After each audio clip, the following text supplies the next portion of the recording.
Ini pertanyaan sekarang, apakah anak ini salah didik? Nah, itu sekarang lagi dipertanyakan. Apakah saudara M ini salah ayahnya mendidik dulu, sehingga si D didik begitu brutal dia?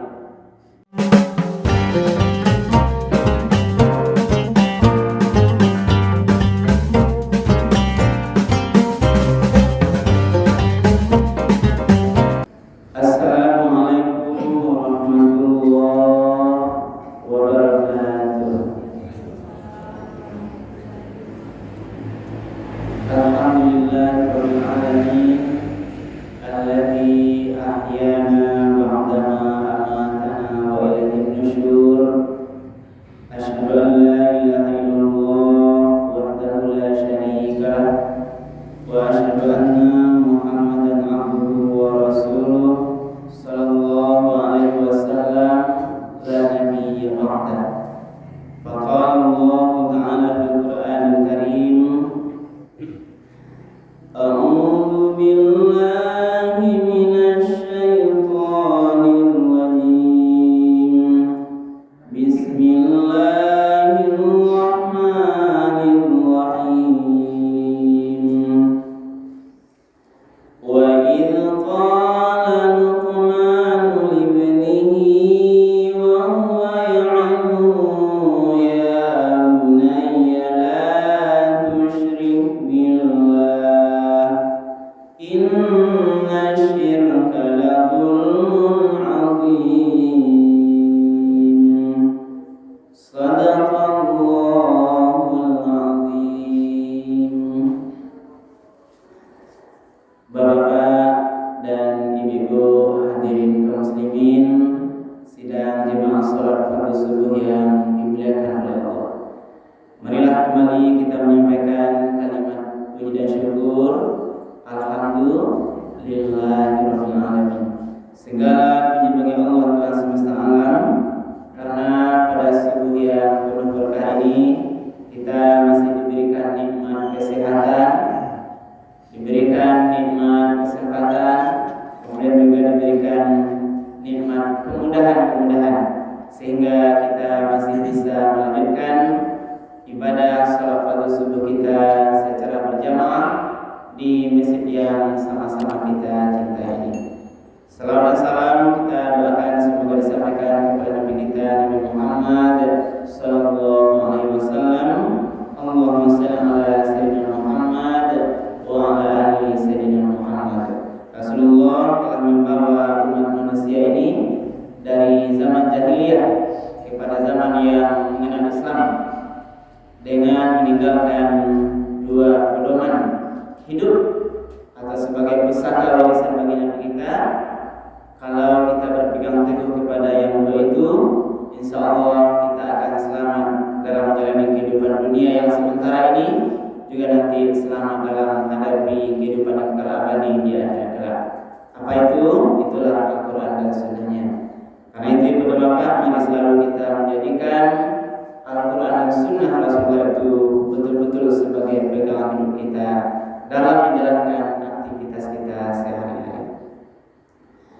Ibu dan bapak para jemaah yang dimuliakan Allah, pada subuh kali ini dasar tausiah kita adalah Al-Quran surat Luqman. Surah Luqman ini surat yang ke-31 ayat yang ke-13. Jadi surah Luqman ayat 13. Luqman ini adalah seorang yang diistimewakan oleh Allah, yang bahkan namanya terdapat dalam satu surat Al-Quran. Itulah surat Luqman. Banyak hikmah-hikmah, kajian-kajian yang dapat kita ambil dalam Luqman beserta keluarganya ini.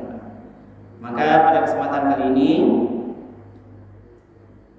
saya akan menyampaikan khusus itu ada nasihat Luqman kepada anaknya. Nasihat ini berapa perlu terus kita ulang-ulang karena kita melihat sekarang kondisi hari ini. Sebagian anak-anak seakan-akan sudah mulai hilang kontrol dirinya, melakukan perilaku-perilaku yang melambangkan akhlak yang sungguh amat tercela. Kasihan akan kesalahan. Apakah anakku yang salah sendiri atau orang tuanya yang tidak mendidik dengan benar anaknya? Maka kita perlu terus mengevaluasi. Karena anak ini sebenarnya pada prinsip dasarnya dia fitrah.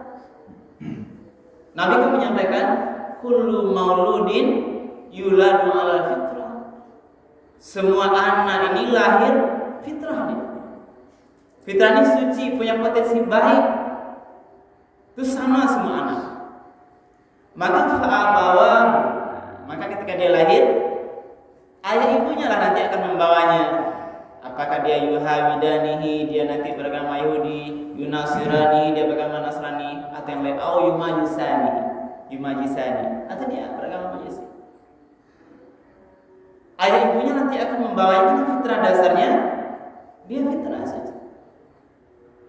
Maka kalau orang tua lalai mendidik anaknya, inilah kadang-kadang yang bahwa kita lihat anak yang melakukan tindakan kekerasan, anak durhaka pada ayah ibunya, ada anak yang memperkarakan secara hukum ayah ibunya,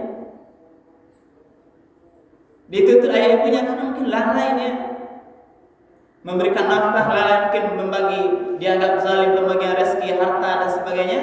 Ada anak di mana dia dilahirkan rahim ibunya dari benih ayahnya, ya, anak itu membawa perkara orang tuanya ke pengadilan.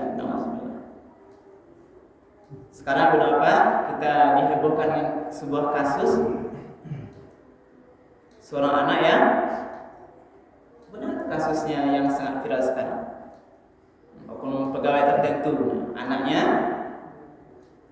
menghukum, menzalimi, menendang, menganiaya, lain galak-galak boleh tahu yang bu. Nanti kita sekarang. Jadi sekarang viral itu bu, diarahkan kemana sekarang? Ini pertanyaan sekarang, apakah anak ini salah didik? Nah itu sekarang lagi dipertanyakan. Apakah saudara M ini salah ayahnya mendidik dulu, sehingga si D didik begitu brutal dia, masih di rumah sakit sekarang.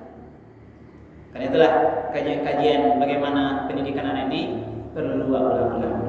Karena itu saya tertarik menyampaikan Al-Quran surat Luqman ayat ke-13 ini. Luqman itu adalah pengamat Luqmanul Hakim.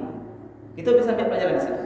Orang yang betul-betul bijaksana nih, diberikan kebijaksanaan oleh Allah, hikmah, diberikan hikmah. Jadi Luqman ini adalah seorang ayah yang diberikan hikmah, betul-betul bijaksana, betul-betul hebat ya. Dia berhasil membawa keluarganya kepada jalan yang benar. Luqman ini punya banyak anak, tetapi semua anaknya itu meninggal lebih dulu dari dia. Tapi Luqman ini merasa dia bangga, senang dalam satu sisi, karena dia bisa melihat anak ini sampai umurnya terakhir. Sehingga tidak berpikir dia lagi nanti ketika dia seandainya Luqman meninggal, tidak berpikir dia apakah anak nanti menyembah siapa dia ketika ayahnya meninggal. Jadi satu kebahagiaan bagi Luqman, semua anak yang dulu meninggal, dia tahu dari anak ini lahir sampai meninggalnya, dia berhasil mendidik anaknya di jalan yang benar. Awak tak bisa meninggal seandainya awak duluan dari anak kita. Pertanyaan kita, bagaimana nanti anak yang awak tinggalkan kok? Kalau hari ini dia masih menyembah Allah, masih sholat ya. Pertanyaan kita nanti kalau meninggal awak duluan, apakah anak yang kita tinggal itu masih menyembah Allah atau tidak? Karena itulah Luqman dari satu sisi walaupun anak yang dulu meninggal semuanya, dia berbahagia karena dia melihat sampai akhir hayat ini anak yang patuh pada Allah Subhanahu wa taala. Wa in qala Luqman, dan ingatlah ketika Luqman berkata kepada anaknya, wa iz qala Luqman li ibnihi, kepada wa huwa ya'idhu, ketika dia memberi pelajaran kepada anaknya.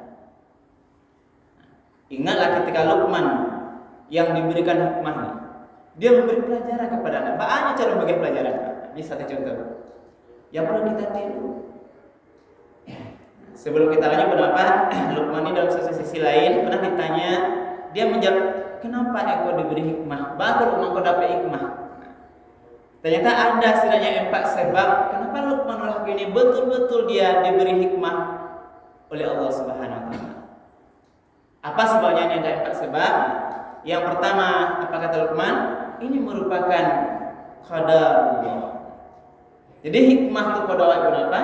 Diberikan hikmah awak atau bentuk kebijaksanaan, sifat kemuliaan oleh Allah itu. Yang pertama memang dia qadar Allah. Itu takdir Allah. Allah yang berkehendak memberikan kepada kita seorang apakah dapat hikmah atau tidak. Tidak bisa dicari, tidak bisa didapatkan dengan harta yang banyak, tidak bisa didapatkan dengan pendidikan yang tinggi. Orang yang sudah dokter, profesor pasti dapat hikmah, belum tentu. Karena hikmah ini diberikan takdir Allah, Allah yang memberikan. Berarti Luqman ini memang dapat dia hikmah diberikan oleh Allah Subhanahu wa taala. Berarti Luqman itu dia mendapatkan hikmah itu adalah yang pertama karena qadar takdir Allah. Yang kedua, apa kata Luqman? Dia adarul amanah. Aku ini betul-betul menjalankan amanah. Termasuk semua amanah anggota badannya, amanah mata, apa amanah itu diberikan mana? Agar mata nanti bisa melihat kepada seluruh yang dibolehkan oleh Allah. Diberikan tangan, tangan yang digunakan untuk seluruh yang diridhoi dibolehkan oleh Allah. Diaga telinga digunakan untuk mendengarkan semua yang kebenaran-kebenaran yang diizinkan oleh Allah. Itu amanah pada badan. Belum lagi amanah pada orang lain. Itulah rahasia Luqman. Dia diberikan hikmah oleh Allah karena dia ada amanah. Dia betul-betul menjalankan semua amanah. Itulah rahasianya. Yang ketiga, apa kata Luqman? Sidqul hadis. Saya ini jujur. Dia selalu jujur. Membenarkan apa yang di hati sama yang terucap dengan lidah. Jadi benar sajalah ya di hatinya benar, diucapkan juga benar. Tidak ada kebohongan, lain di hati, lain di mulut. Itu namanya orang-orang yang munafik. Jadi sama dengan di hatinya terkata yang benar lalu terucap dengan lidah. Kalau di hatinya mengatakan salah itu salah, keluarnya juga salah. Luqman tidak pernah terpengaruh merubah kebenaran dengan kesalahan. Tidak ada yang bercampur aduk. Inilah rahasia Luqman mengatakan, rahasia dia mendapatkan hikmah dari Allah Subhanahu wa taala. Yang terakhir, apa kata Luqman lagi? Atarku ma la ya'ni. Luqman ini dia meninggalkan hal-hal yang tidak penting. Aku meninggalkan apa yang tidak penting. Dia lebih banyak menggunakan waktunya untuk hal yang bermanfaat. Yang tidak parahlu, yang mubazir, yang sia-sia. Waktu habis tidak tahu gunanya. Banyak main-main, banyak menggunakan semuanya. Itulah rahasia Luqman. Luqman ini meninggalkan tidak penting, tidak nyangka aja. Inilah dia bisa mendisiplinkan dirinya terhadap waktunya, terhadap pemikirannya, terhadap tindakannya. Semua itu adalah kalau tidak perlu, tidak penting, dia tinggalkan. Berarti dia selalu menggunakan, dia hanya mengerjakan, melakukan hal-hal yang penting-penting saja. Inilah rahasia. Karena itulah baru kita lihat nanti bagaimana Luqman menasihati anaknya. Nah, kembali kepada ayat tadi. Wa iz qala Luqman li ibnihi, ingatlah ketika Allah berkata kepada anaknya, wa huwa ya'idhu, pada saat dia memberi pelajaran kepada anaknya. Ya bunayya, ini satu kunci. Ya bunayya itu adalah panggilan mesra, panggilan lembut, panggilan betul-betul empati. Bahasa gini, lembut, mesra, lemah lembut dan sebagainya. Ya bunayya, wahai anakku. Dia menasihati anakku, tidak mau larang matur. Anakku sayang. Sebelumnya juga pernah kita dengar Ibrahim bertanya kepada anaknya ketika dia bersekolah, kan demikian juga. wahai anakku, ya bunayya. Jadi ini konsep pertama. Pendidikan anak, mengajak anak itu dengan lemah lembut, tidak kasar, betul-betul nanti menyentuh hatinya. Kalau sekarang dia nasihati dengan kita berlatih, ini kita sama-sama berlatih. Walaupun mungkin sebagai ayah kadang-kadang punya emosi yang nggak terkenal, ini sifat manusia, tapi kita perlu berlatih terus. Bagaimana kita melatih mengendalikan emosi, termasuk terhadap anak-anak kita. Mungkin kita sudah pengalaman, Bu. Saya, ibu bapak, pengalaman ini bagaimana anak-anak susah, payah namanya, majulah sembahyang payah, minta tolong wak payah, karena disuruh melawannya ya, Bu. Karilah kadang-kadang katanya dari ucapan kita. Makin kadang, makin banyak tambah parahnya. Dan itulah kita tetap harus. Kalau konsep Al-Quran tadi bagaimana rahasia Luqman, dia mengatakan tetap bahasanya ya bunayya, wahai anakku, wahai anakku saya. Apa nasihat Luqman isinya itu? Ucapan apa? Lalu isinya lagi. Ya bunayya tadi menali benih tadi maknanya ini satu anak. Jadi setelah nanti tidak disampaikan. Siapa nama nanti tidak disampaikan, tapi yang penting isi nasihat Luqman. Ya bunayya, wahai anakku, la tusyrik billah. Janganlah engkau mempersekutukan Allah. Inilah nasihat utama Luqman. Persoalan tauhid. Bagaimana anak itu, wahai anakku? Nasihat pertama Luqman adalah la tusyrik billah. Jangan kamu menyekutukan Allah, jangan syirik. Berarti apa isinya? Hendaklah kau anakku mentauhidkan, mengesahkan Allah. Kenapa demikian?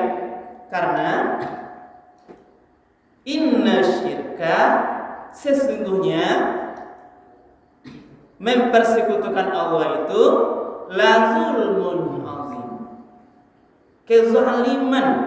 Ini la zulmun bahasanya adalah kezaliman yang besar.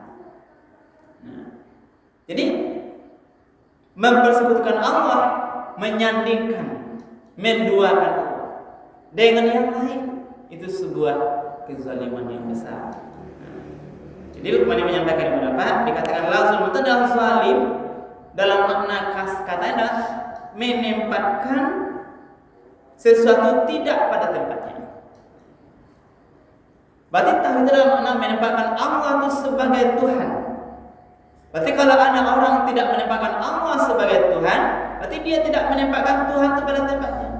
Ada orang menjadikan Allah menjadikan, maaf kita mungkin bahasanya yang lain sebagai Tuhan, makhluk Allah berbentuk benda-benda, berbentuk matahari, berbentuk bulan, berbentuk makhluk-makhluk lain selain Allah. Ketika itu yang disembah, berarti dia tidak menempatkan posisi Tuhan pada tempatnya. Berarti itulah dia namanya zalim, syirik namanya. Inilah menjaga. Inilah konsep dasar. Jadi itu yang pertama dulu. Mbak awak mengajak anak tuh, bagaimana dia menuhankan, meyakini Allah ini konsep tauhid. Dan itu hanya Nabi. 30 tahun Nabi di Makkah menerima wahyu, itu semuanya mengarah kepada ajaran tauhid. Kalau konsep dasar, bahwa mengajarkan anak konsep la ilaha illallah. Bagaimana pengakuan tidak ada Tuhan selain Allah. Kalau konsep itu, baru nanti mengarah. Kalau dia sudah bisa betul-betul paham dengan bagaimana bertuhan kepada Allah, dia nanti akan takut dia meninggalkan sholat, akan takut dia nanti melawan pada orang tuanya. Kalau yang di luar akan takut dia nanti berbuat maksiat, menzalimi orang lain, semua perbuatan-perbuatan yang tidak dibolehkan oleh ajaran agama. Inilah konsep dasar. Karena itu daripada waktu kita yang singkat ini, mari kita mencoba evaluasi kembali bagaimana terhadap anak-anak kita ini kita ajarkan konsep bagaimana beragama yang benar. Silahkan urusan dunia dipacu anak-anak. Sekolah tinggi-tinggi silahkan, masukkan dia les semuanya silahkan dibayar. Tapi jangan lupa mengajarkan anak konsep tauhid mengesahkan Tuhan. Kalau anak lupa konsep dasar bertuhan, dia nanti akan menjadi anak-anak yang bisa bahasanya zalim tadi. Karena dia merasa punya banyak uang, sekolah yang sudah tinggi, merasa pendidikannya tinggi, tapi lupa ajaran agama itu, sholat dia tinggalkan. Dilarang minuman keras, akan dia minum minuman keras. Tidak boleh berzina, dia akan berzina karena dia punya banyak uang. Karena dia pendidikan yang tinggi, dia bisa bayar semua perempuan-perempuan yang tidak benar. Kalau tauhidnya tidak benar, itulah kembali pendapat waktu yang ini. Mari kita jadikan contoh Malaysia Lukman Hakim ini. Mudah-mudahan nanti keluarga kita, anak-anak kita betul-betul menjadi anak-anak yang soleh dan solehah, yang bisa nanti ketika kita masih hidup atau sudah meninggal, dia selalu mendoakan kita doa ampunan pada orang tuanya. Apa doanya, Bu? Allahumma firli wa liwalidayya warhamhuma kama rabbayani shaghira. Itulah yang kita harapkan nanti sampai akhir kita. Mudah-mudahan beberapa kajian kita semuanya bermanfaat dan pertanyaan maaf kalau belum berkenan. Kita akhiri subhanallah wa bihamdika asyhadu an la ilaha illa anta astaghfiruka wa atubu ilaik. Bila taufiq hidayah. Wassalamualaikum warahmatullahi wabarakatuh.